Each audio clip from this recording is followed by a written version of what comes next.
Har du nogle gange behovet for at være vellidt, og at alle skal kunne lide dig? At du føler ligesom, at du er med i sådan en popularitetskonkurrence, hvor at det gælder om at være den mest populære. Det kan være sådan ret hårdt at være i længden, fordi det der er med at skulle være populær, og at alle skal kunne lide en, betyder jo, at for det første, at man måske ikke helt bryder sig om at være sig selv. Man kan ikke rigtig lide sig selv for den, man er. Men det betyder også, at man vil unægteligt begynde at føle sig meget usikker i forhold til andre mennesker. Fordi man ved jo aldrig rigtig helt, hvad andre mennesker tænker, eller hvad andre mennesker synes er godt eller rart, eller hvad de godt kan lide. Det der er med at have det sådan, det er faktisk en usund værdi. Det er sådan, at vi har sunde værdier, og vi har usunde værdier. De sunde værdier, det kan være sådan noget som, at vi kan være nysgerrige, at vi kan være kreative, at vi kan være gavmilde, ydmyge, ærlige, venlige og have et selvværd. En usund værdi, det er det her med, at vi ofte er over i andre mennesker. Det vil sige, at det er vigtigt, hvad andre tænker om os. Skiftende sexpartner, altså at vi ikke kan finde den ro i at være os selv. At vi søger sådan hele tiden ud af, hvad det er, andre mennesker synes om os. En usund værdi kan også være det, at vi ikke tør være alene. Det kan også være den her følelse af, at vi skal have det godt hele tiden.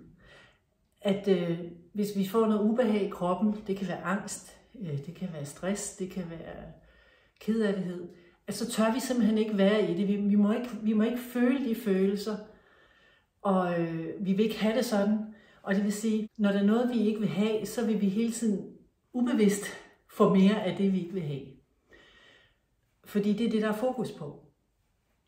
Så når der er sådan, at man har en usund værdi, det hedder, at jeg skal have det godt hele tiden, så er det, at man ofte kommer til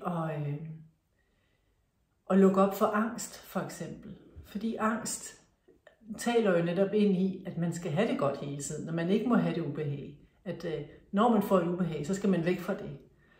Og det er jo ikke det, det gælder om. I virkeligheden så gælder det om, når man har angst, at man netop er i det. Og det er jo det, der er så svært. Men det er i virkeligheden det, der skal til, før at angsten forsvinder. Fordi en usund værdi er baseret på noget, der er overtroisk. Altså noget, der ikke rigtig findes. Angst er jo også baseret på noget, der ikke rigtig findes. Det er jo noget, vi ofte fantaserer os til eller frygter. En usund værdi er også baseret på noget, der ikke er øjeblikkeligt, og noget, der ikke kan kontrolleres. Og en usund værdi er også baseret på noget, der er socialt ødelæggende for mennesker. Fordi har du angst, så vil du også opleve, eller kan du i hvert fald opleve, at du trækker dig mere og ikke rigtig tør være ude omkring, hvor at det kan være udfordrende med mange mennesker omkring dig.